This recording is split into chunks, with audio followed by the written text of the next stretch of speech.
Hola, Judy. How are you? Hi, I'm doing well. We appreciate your time and sharing your journey with us. Well, thank you for having me. I feel very honored. Well, let's begin. Please share with us about your pre-high school years. Okay, so I went to Miramont Elementary School. I started there from kinder all the way to sixth grade. Then I went to Edison Middle School. And at Edison, I did what, seventh through ninth grade. And then I went to Fremont. Okay. And what was it like for you growing up as a young Latina in South Los Angeles? So it was quite the journey, or it has been quite the journey. I am number five of seven sisters. So I'm number eight. Well, we're eight. We're eight siblings. We're all girls. So my household was very chaotic, for the lack of better words. Like it was very chaotic. So um, either you had to swim or you would sink. So I focused pretty much my whole childhood school years. I focused a lot on my academics. I really did try to stand out from my sisters through academics. And how did you manage with eight siblings? We're still I think it's beautiful, to see big familias. yeah, It makes them, special, I feel, to have that yeah. unity and community. But how did that look like for you? Because it's all girls, there's no boys. No boys. So my house was very busy. My house was very busy with it's really funny how I'm gonna explain it, but I had two of my older sisters were born in the late 60s. And then three of us were born in between the mid 70s. And so it was like it seemed like it was two different generations. And then my three younger sisters were born in the between the mid 80s, and so it was kind of like three different generations per se. We were raised very, very different.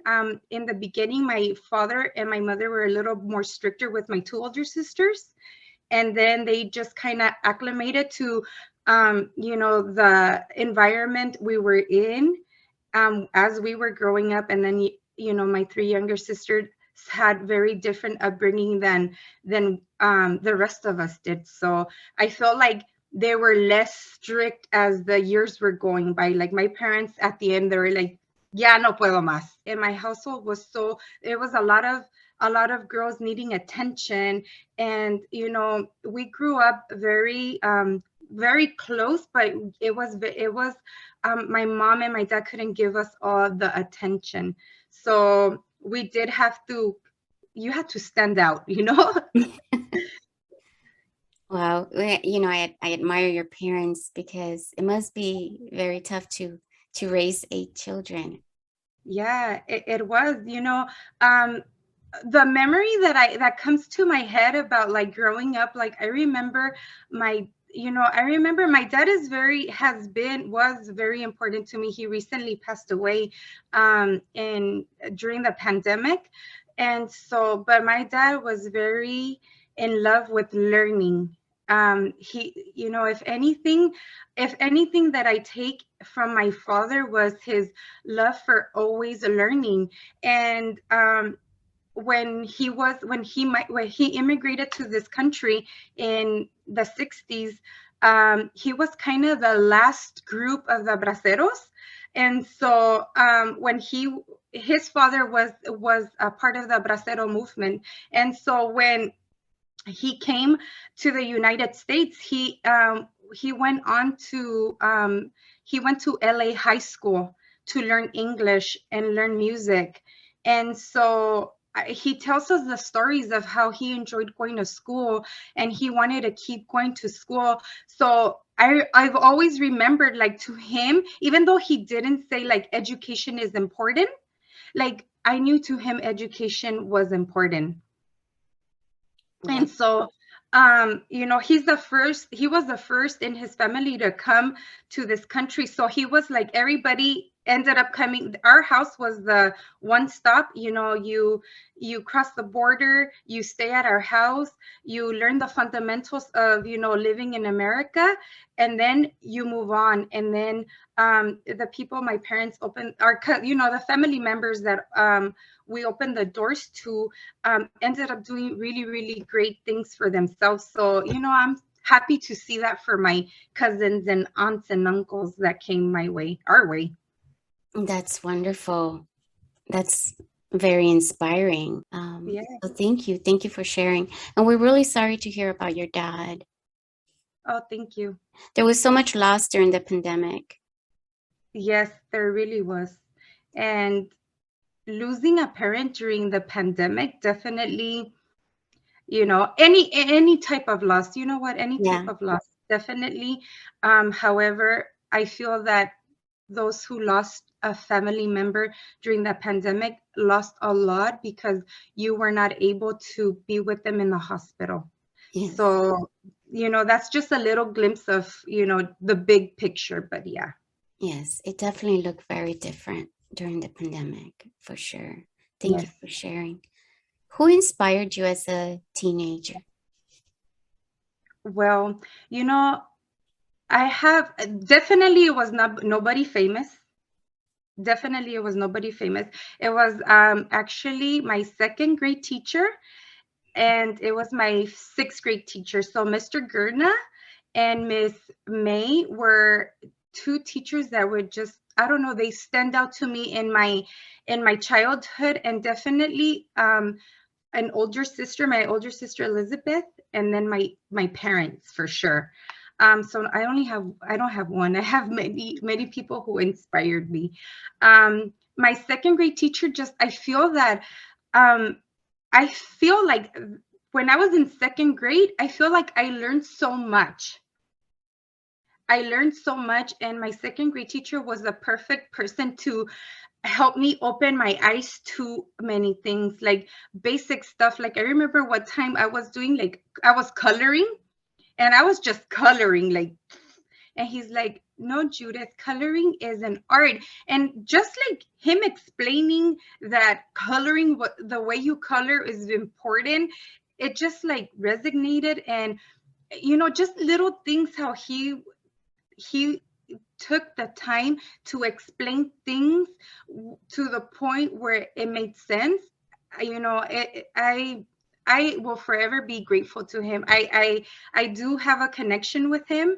I don't know that he knows that he's important to me, but definitely he is. And then my sixth grade teacher, Miss May, I don't know, I feel like she also kind of held me, took me in, and like helped me through difficult times that I was going through at that time, even though it was not big, big things. I did struggle academically. It was not going to school and learning was not easy for me because I did have my household was too chaotic. I just like my I didn't have a space in my house where I could just do my homework and concentrate because the house was busy. So I had to find techniques on how to do all of that. How did you cope? Well, what did you find worked for you in a big family with, with studying and finding a place for yourself? Well, first off, finding a place to study was difficult, but I feel like once my older sister started to like move out of the house, maybe the spaces did become more clear. But there was times where I would kind of study in like we had a basement, so we had a basement and an attic. So sometimes I would try to study like in the basement, but it didn't work. Or we would do reading. I have a sister that we would read in one of our vans. So we were like, let's do a book club. We were little. We were like, let's do a book club. My sister Joanna, they were like, okay, let's do a book club. Okay, you read a book and I read a book. And then we would go to the van. So it was not even necessarily in the home. It was like outside. There was plenty of space outside, but like I said, it was like just it was hard to to fight, then the little sisters will follow you, like, what are you doing? So, like, Yeah, but it was like the memories of my childhood were like fun. that's really great to hear. Thank you for sharing. What do you remember most, or what is your fondest memory of your high school years? Oh yeah. Okay. So the moment, okay, so when I was in 10th grade, was it 10th grade? When I was, so right when I started 10th grade, I remember um I was ditching a lot. I had a lot of absences. I was ditching a lot. I was just like would go to homeroom and then leave, or I don't know. It was just like I was just experiencing, what kids do when they're in high school. I don't know. But I would definitely ditched a lot in 10th grade that, I just had really bad grades. And then when I was in danger of flunking, and so I always do like self-talks. And I had a moment of where I just had to be like, you know what, Judy, um, this is, you know, you're a pathfinder now. You have to really create a path for you. And when I was in the 11th grade, they opened this program. It was called the Academy of Travel and Tourism, and they were taking on people, students to participate in this program. So the class of 1995 was the first group of students that participated in this Academy of Travel and Tourism. And then class of 96 was the second generation. So I don't know how I did it. I asked somebody for help, and I said, I feel like if I am part of a group, if I am part of a group, I'm going to be able to survive my junior and senior year. And so I spoke to somebody, I don't remember who it was, because they were taking on applications. And so I decided to enlist myself in this, like I advocated for myself. Like I sold myself and I said, like, I think I'm a good candidate because when I grew up, I want to be a travel agent. Pretty much, I really didn't know what I wanted to be. But I knew that the Academy of Travel, when it said travel, I'm like, I want to travel. Why not? So the pivot point for me definitely was participating in this Academy of Travel and Tourism.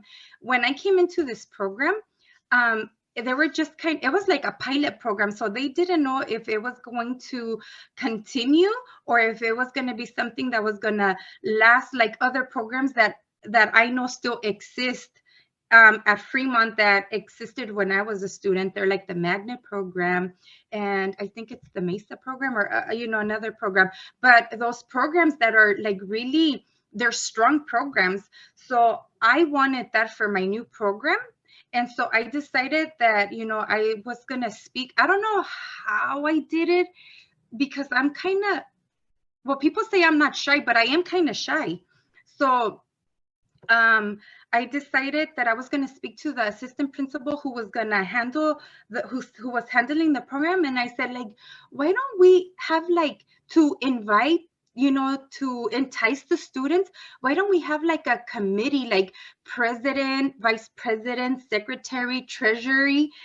I didn't know what I was talking about, but I knew that I wanted to be president. Like I knew that I wanted, because if I was not going to take the lead, I was not going to survive.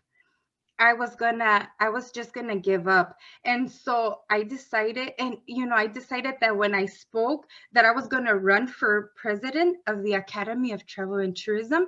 And so the first generation had their president, and then the second generation had the president. And then, I was voted into being president of the Academy of Travel and Tourism. And that really set the tone for the last 2 years of my academics at Fremont. Was this what helped you find your way? Is becoming involved in something that you felt passionate about? Is that what stopped the ditching and the not going into your classes? Yes, for sure. It really gave me a place to commit. Like I had to commit, and I needed to be in a space where I was held accountable. And I knew that if I held this this position, that any decision I would make would set the tone for how the program was going to run. But I know that now. But I didn't know that all of this was going through my head as part of like something positive for my future, you know? Thank you. Thank you for sharing. It's very inspiring. I remember too a lot of my friends teaching, and I always wondered, what is it that they need to make them feel included and motivated and inspired. But I was too young to really understand or know Right. how to help them. So thank Yeah. you for sharing that. At the end of the day, it really is about finding what we're passionate about to help us through tough times. Yeah. And I also, I was like, I had all the tools for failure. I had them all. Like my the community we lived in at the time was not the safest.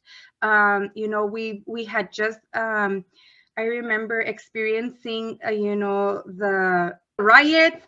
Mhm. Like there was a lot of vicarious trauma that living in South Central causes us. But I really feel like now I feel like, oh, this was my push to show everybody in the world that just because you come from South Central Los Angeles, that doesn't set the tone for who you are.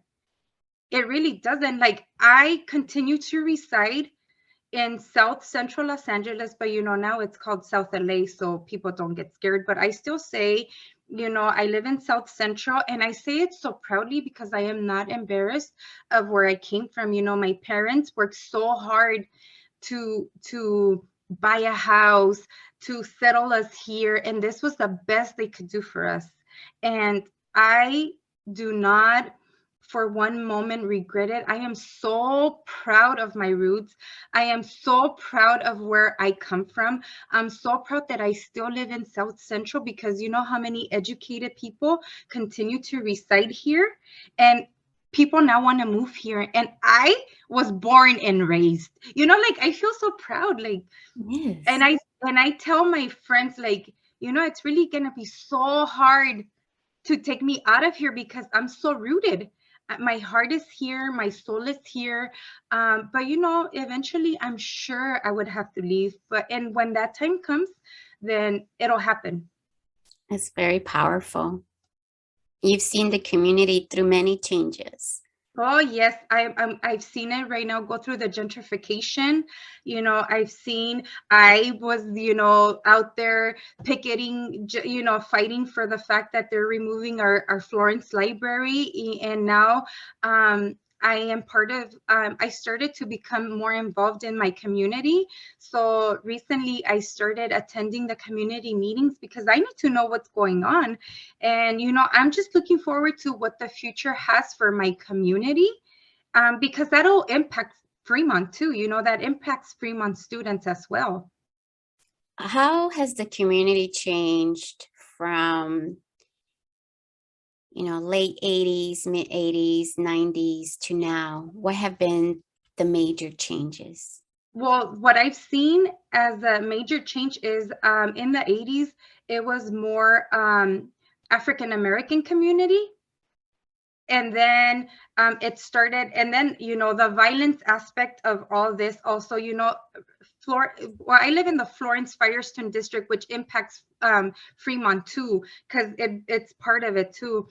And so I've seen how it's evolved from mainly African American, and then it was a half and half, and now I see how now it's more Latino based, Latino community. But now I'm starting to see a mix of Anglo too. Like I see white people here and there. I've seen, I don't know if you guys are aware, but we have a tiny group of Asians, very tiny. In my neighborhood, where I live, we had two families, and of course, safety in our community continues to be an issue. You know, and so I get concerned when my son walks home from school. Yeah, I do worry, but I trust that when he's walking, I trust that he's going to be safe, that he knows what to do. He knows where to stop. People don't know that we have to train our kids to find a safe space, especially when you live in South Central. Like, if this happens, you go here. If this happens, on Florence Avenue, as my son is walking down the street, like, I befriended business owners so that if anything happens, my son can have a place to run. Like, Yes. this is going to be your place for safety. Because I remember walking, as a high school student, walking to school and finding places where we would have to hide in case this happened. But we had to do it. Like, our parents didn't find it for ourselves. For us, we had to do it for ourselves. And it sounds like, South LA is becoming a melting pot of diversity. It's moving into Yes. that direction where there's a mix of culture, which I think is beautiful. And yes, it's so important. And I'm so happy that you're sharing all this with us. It's important for our youth to hear, what's happening in our community and how to Yes. better protect ourselves if some of the things that like gang violence was a big thing when I was there. You know, Hmm. a lot of shootings, a lot of helicopters. Does that still exist? It still exists. Violence is, actually, violence has risen since 2019. I know this because I went to the community meeting, and that's why I know they did talk about the violence. I don't remember the percentage, but it did go up significantly. And you would think because of the pandemic, people were staying at home, but unfortunately, the violence from 2019 to present, it did go up. And it's scary. You still hear the helicopters. We call them the ghetto birds. So we still hear the helicopters. There's still, sometimes, I work from home. So sometimes when I'm working, I could hear it. I'll be like, I have to call you back. However, I think we become accustomed to this. And, even though we hear it, like, sometimes we unconsciously, when they're talking over when the helicopter is, come out, like, we're locking our doors, like, making sure that you're safe. But yeah, unfortunately, it's gone up.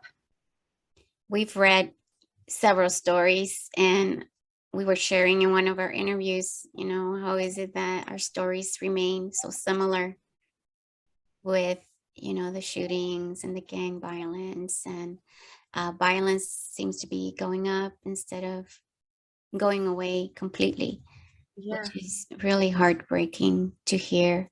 Thank you so much for sharing. And to all the students that will be hearing this is, how important it is to find a safe space. it is. It really, really is, like know your neighborhood, know where you're walking, and find a business or a church, Hmm. or if you have family, that you like know where you need to go in Yeah, case you need a safe space. That's so, thank you for sharing that. Those things are very important. So in high school, you found your passion, um, and what led you to the path of higher education? so it was hard for me to really find, like, my path in life. It really was. It was really hard. I remember, I graduating high school was really, really difficult for me. I didn't cross the stage.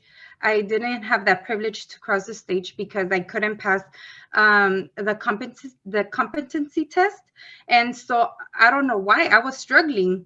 And so I took the test 7 times, And so unfortunately I passed it. The last time I passed it was way past, was a few months after everybody had graduated high school. So I didn't cross the stage with my group of with my class.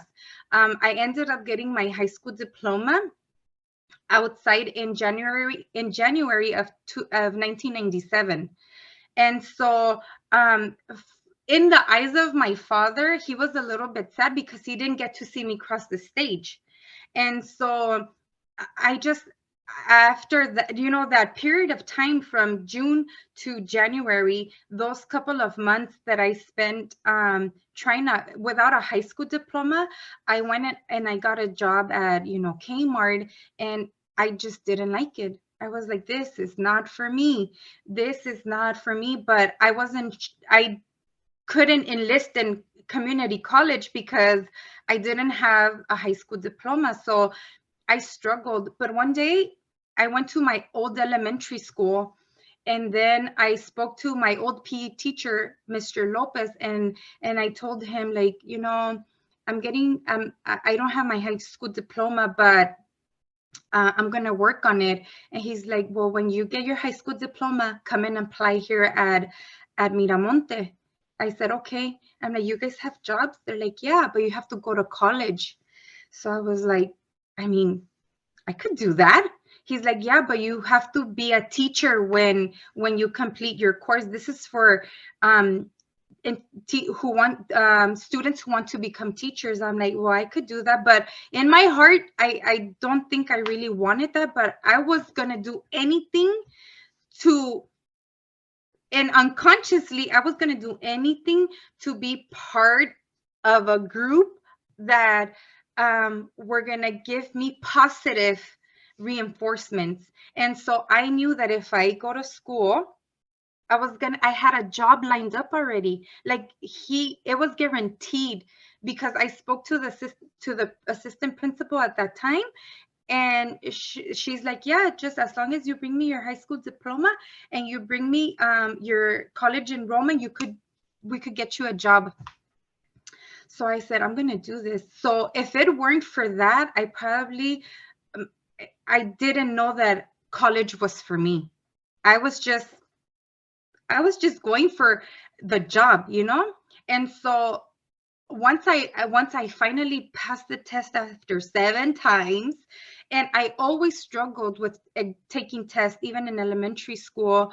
I think Miss May is important to me because of that, because she assured me that I was smart, and that one time I couldn't pass a test, and she's like, you're just not concentrating. Come after school, take the test.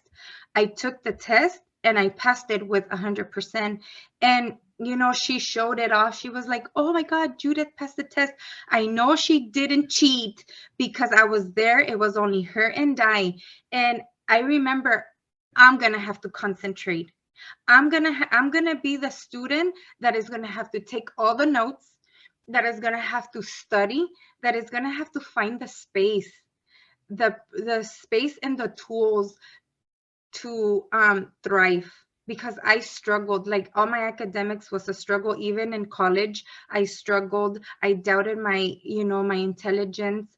Sometimes I questioned, is this even right for me? Like, I really did. But going to college, I mean, once I got my high school diploma, that I could physically show it to everybody, I crossed my T's, dotted my I's. I enrolled in school. I went to ELAC.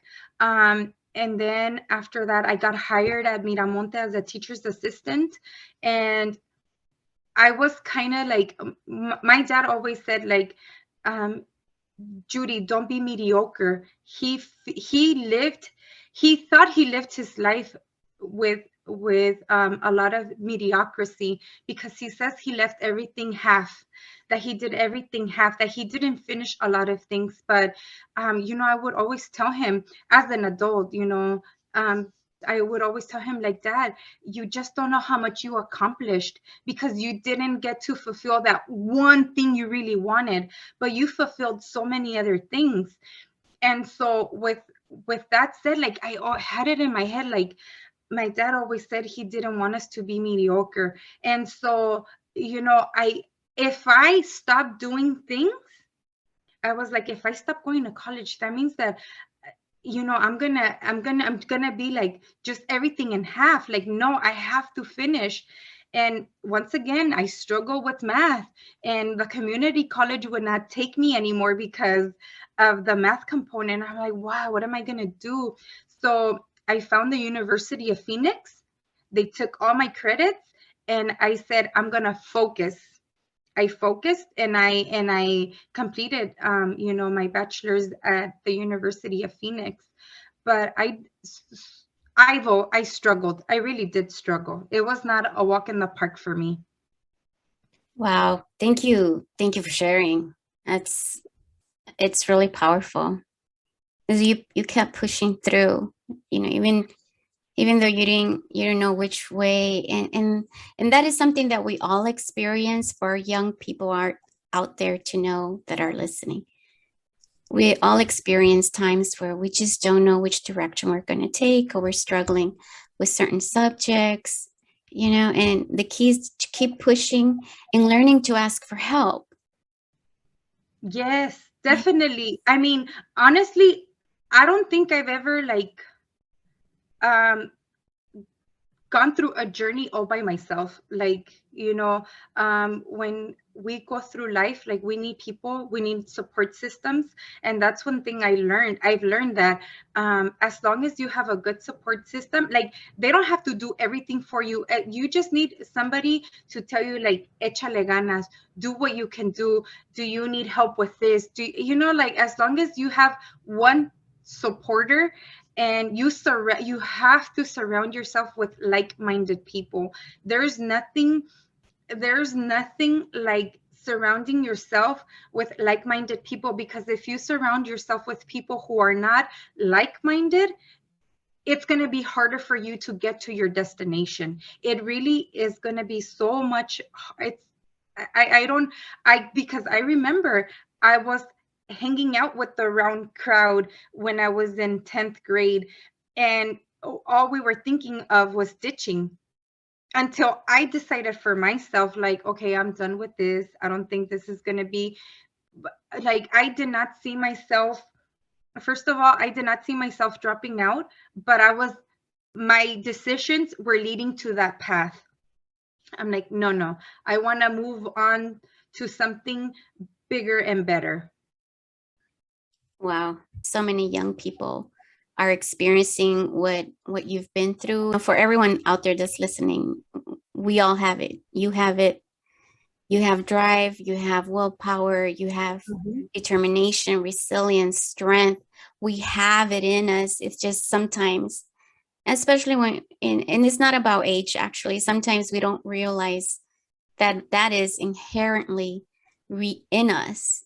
Mhm. Just having that strength of self-realization, like you have, Yeah. throughout your journey, of saying, I am strong, I can do this, and I'm going to turn my life and head into a positive direction and find a community of supporters that is, Yes. that wants me also to be successful. So find your community. Sometimes some of us don't come with that community. We don't have big familias, or we don't have positive friends, but there is someone out there always willing to help. So find that teacher, find that friend, Mhm. that will help you through the challenges. Thank you so much for sharing, Judy. How was your first year in college at um, at University of Phoenix? How did that Was that like a big shift from community college to the university for you? It really was, because it I barely remember my community college years because I struggled so much academically, but I knew what helped me was how expensive school was. I valued the price of what it was going to cost me. So I had to program myself where I would have to think, like, if I fail this class, either they'll kick me out, or I would have to pay double. And so, this was for me, it was like you make it or break it. If you make, you're gonna make it or break it. Um if you don't pass the class, you know, you're gonna have to drop the school because you're gonna continue to fail your classes. And so um what I loved about attending University of Phoenix was that the semesters were shorter. And so by the time I was getting bored or that I was losing interest, it was like finals, midterms. So that was a good thing, that it was fast paced and it just worked for me. It really was. So when I started to see that I was getting better grades in college that I was in community and in high school, I was like, oh, I could do this. You know, I could do this. And everything was based on me. What I loved about attending that school was that we had to work in groups. A lot of people don't like working in a group setting because, you know, people don't hold their end of the bargain, and, you know, it sets the tone for your grade. But honestly, it was something that I needed. I knew that I had the leadership skills, but I didn't know that I had it. Now that I see it years later, that you know, I possess a role in leadership, like that I can be a leader. Um, then I said, well, if I can help my group become a good group, then I'm going to put my end of the bargain to make this group successful. And, you know, when I got my grades and it was A's and B's, I was like, wow, I could do this. And it has nothing to do with being smart. It really, like I'm telling you, it has nothing to do with that. It all has to do with how bad do you want it? Like, how bad do you want to get out of where you're at? And, you know, my source of how bad I wanted to get out of where I was my son. You know, my son was diagnosed with autism when he was 3 years old. And it was kind of around the time where I was enlisting at the University of Phoenix, where I was making the changes. And so I remember, first of all, I had no direction. I didn't know what my major was going to be, but I knew that I wanted to be in a field where I was going to always be learning about my son's disability. And so when I spoke to the counselor, she's like, you know what?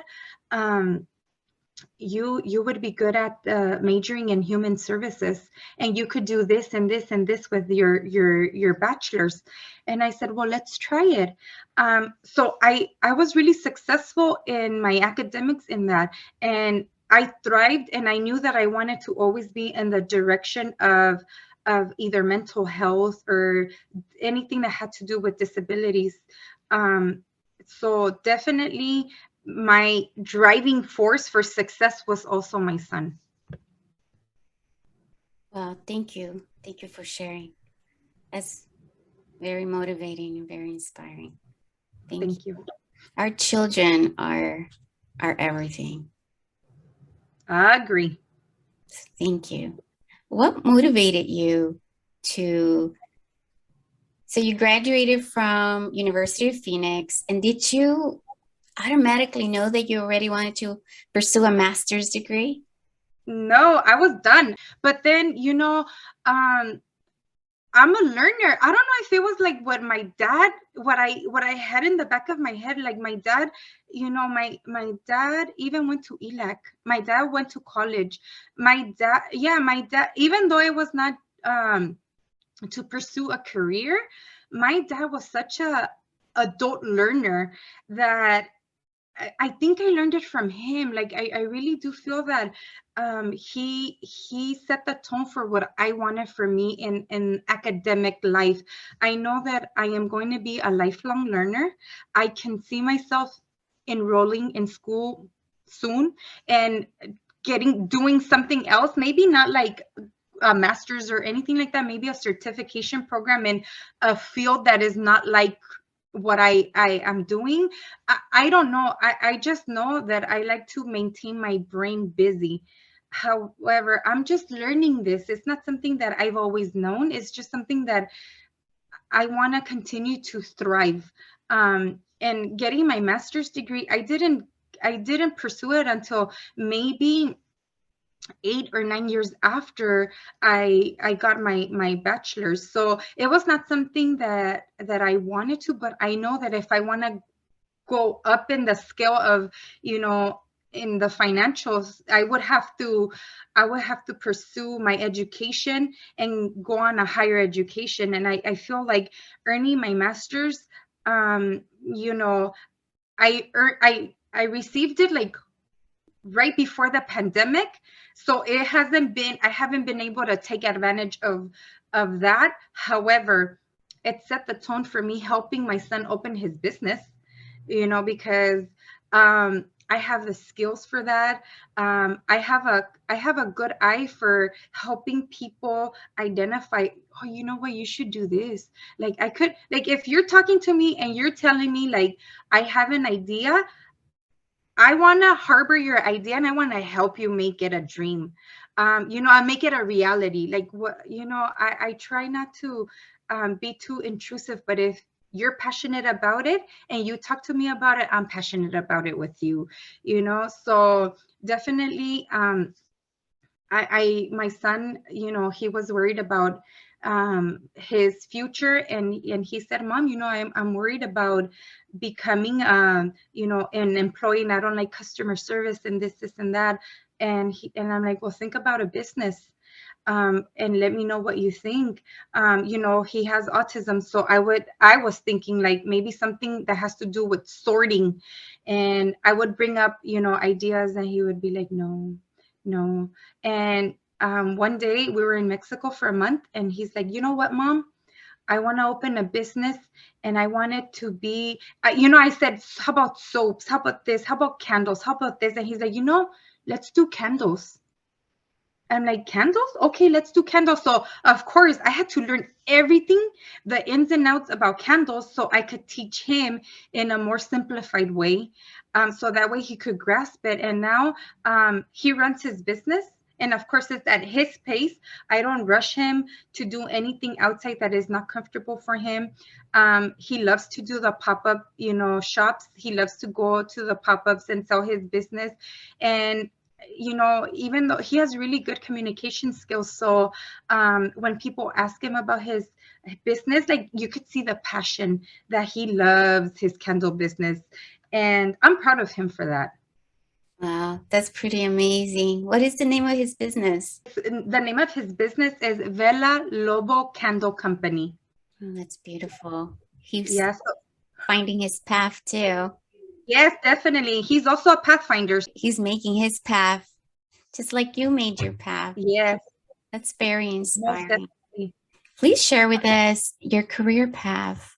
What led you to the career that you're doing now? Well, people think that it's because of my son, but no, I think I've had a calling for working with families and children who have developmental disabilities from way, way, way, way in the beginning. I remember being in elementary school, and I didn't have to go to summer school, but I always wanted to be in school, even though I didn't like school. So I would go and be a student volunteer during the summer. At the time, we had a track system, so ABC tracks, and so I was part of the A track. So I had the summer and the holidays vacation, and so I would go to Miramonte. I would sign up to be a student volunteer, and they would put me in the pre-K with the kids that had developmental disabilities. And so from early on, since I was in elementary school, I had volunteered in the classrooms that were with children who had developmental disabilities. And I loved it. I loved I just loved being surrounded by them. And so I didn't think I was going to go that path. But once, my son was then diagnosed, then I was like, well, I've always had it in me. Why not? So I decided that I wanted to stay in a field where I'm always learning about the disabilities that affect, the services that will impact my son in a positive way, or how we're evolving in with autism, or how we're, how life is going for the families and children who have disabilities. That's why I decided to that's why I, right now I want to say I am currently working where I dreamt to work. I had always dreamt of working at the regional center. My heart, from the beginning, from the moment a service coordinator came to my house, and she made me feel very comfortable. She took care of me. She took care of me. She provided my son with services that he needed. She embraced my concerns. She was worried. Then I picked at her brain. I'm like, what did you get your degree in? Do you have to, like, I was always questioning them. So I feel like, with the help of my friend Susana, I was like, I want to do this. She's like, you do it. You could do it. I'm like, yeah. And I was very nervous applying, but I got hired, and I've been there for 7 years, and I love my job. I love working with families. I love educating the parents. I mainly work with the Latino population, and I do talk to them and teach them about, their children's disabilities, how not to be afraid, how to attain services without being in fear of getting deported because they're afraid to, receive services. I'm really passionate about anything that has to do with people who are in distress, whatever it is. I don't like to I don't like people to feel sad. If you're feeling sad, like, I just want to take it and do something with it and make you feel happy. Like, I tell people, like, when you're with me, I want you to feel like I'm your best friend. And pretty much when I'm with the families, I embrace their struggles, and then they tell me, you don't understand what I'm trying to say. I'm like, you know unfortunately, you're right, I'm not wearing your shoes, but I understand what it's like to have a child with a diagnosis. I understand the struggle it is to find somebody to take care of your child while you just go buy milk. That I understand. And so parents then become, very attached to me. Wow, that's wonderful.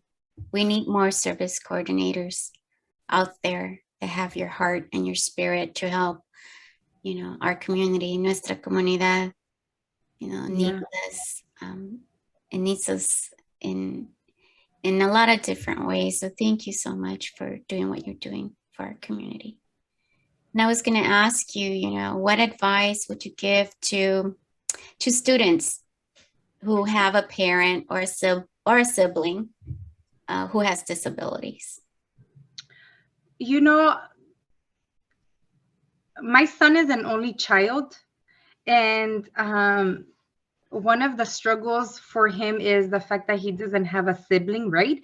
And so my heart really goes out to the siblings that, that have the brother or the sister that has a little brother or sister with a disability, because I could see how some of them are affected by not getting the attention that they deserve. But do not be discouraged. Your parents, I know your parents, might make you seem that their priorities are different, but do know that, as the parent, I feel like parents do look out for the one who's in need the most. Because I do remember as a child, my mom really didn't have to worry about me because I didn't have too many, needs.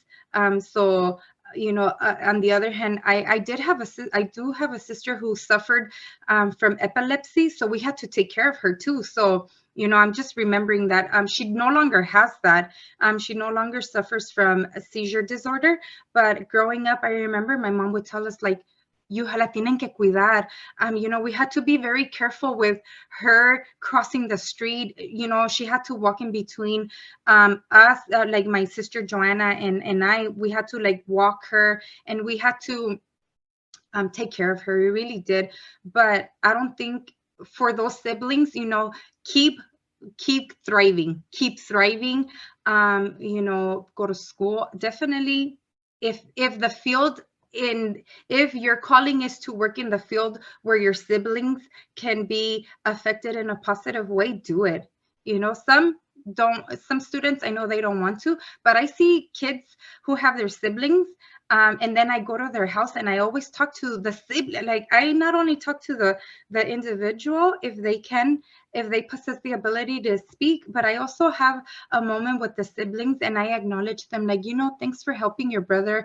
Thank you for helping your mom. You're very important. You're a very important piece in this family. Know that you're important. Sometimes they don't feel important, but they are. They're very important. Thank you. Thank you for saying those words. Very helpful. Thank you so much. So can you share with us, how does a family apply, for services? I think this would be very helpful for the students that might have a sibling or even a parent. How do they apply for services through the regional So center?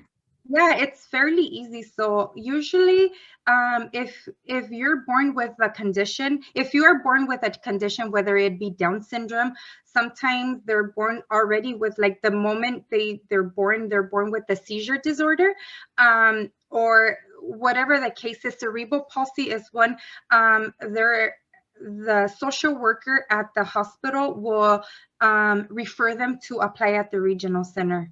It could be your whatever here, because we're in South Los Angeles. So the one that corresponds to us is South Central Los Angeles Regional Center. And so if you have like a 3-year-old sibling that presents symptoms of what could be autism, or probably an intellectual disability, you can just call your local regional center. And by calling the local regional center, then you request an assessment. And of course, I'm going to give out the number just because I know it by heart. And that is 213-744-7000. So it's 7,000. So 213-744-7000. And what they do is they request an assessment. They can just call and they say, I have a child or I have a sibling that needs to be assessed for possible regional center services. And then if they know that what is the diagnosis, then they proceed and disclose, like, oh, he has Down syndrome, or he has or she has autism. And then they take their number down, they get a call, and they receive an assessment. Thank you. Thank you so much, Judy. That's very helpful. I wanted to ask you, what has been your biggest challenge? Oh my goodness. Yes. One of my biggest challenge was during the time when my son was probably a year old. I experienced homelessness. Even though it was a brief time, I had to stop going to school for some time.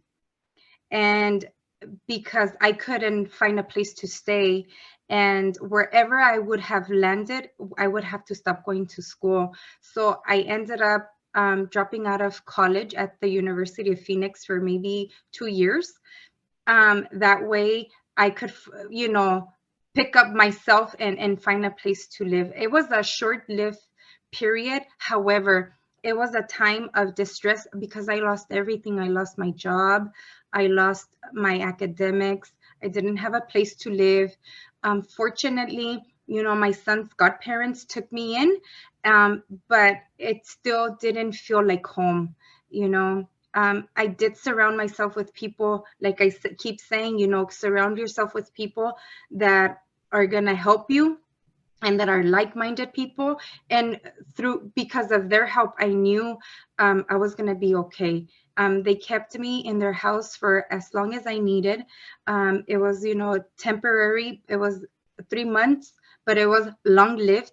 And I will forever be grateful for that time because I learned so much about myself. I learned that I could do it, that, my parents were struggling as well. It was a period of time where my whole family was struggling. So, like I couldn't seek help from my family. I had to seek help from outside resources. And sometimes you need to do that. Like you need to seek help from outside resources to pick the pieces of the puzzle and then keep going. So many students have or are experiencing homelessness and have nowhere to go or nowhere to turn to. So thank you so much for sharing that. Any other words of wisdom or anything else that you would like to share with us? I remember when they used to say, like, you are the future.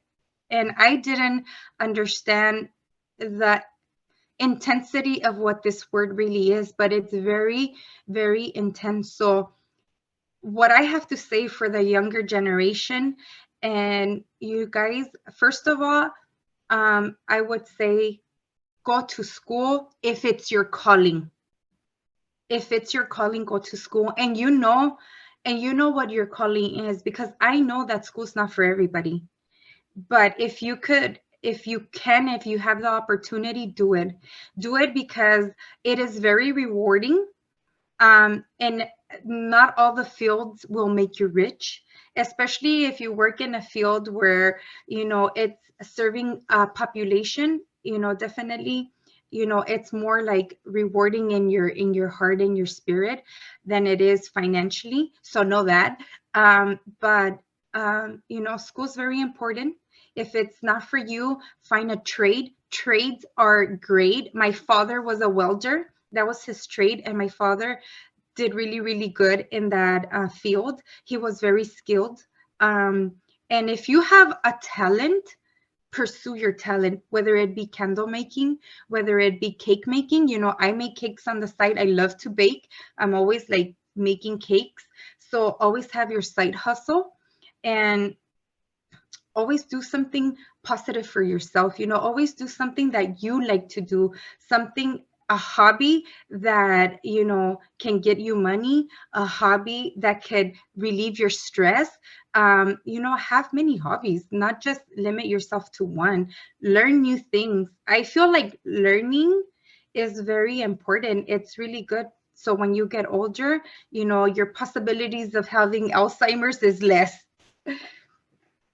That's right. You're right. The more we keep our brain active, Yes. yes, it's very, very important. Wow, Miss Judy, thank you so much for sharing your life with us. I know you touched all of our hearts. You touched my heart by hearing your story, and we know that everybody else has been as well. So thank you so much for your time, your words of encouragement, and for being with us and sharing your Well, life. Thank you. thank you so much for having me again.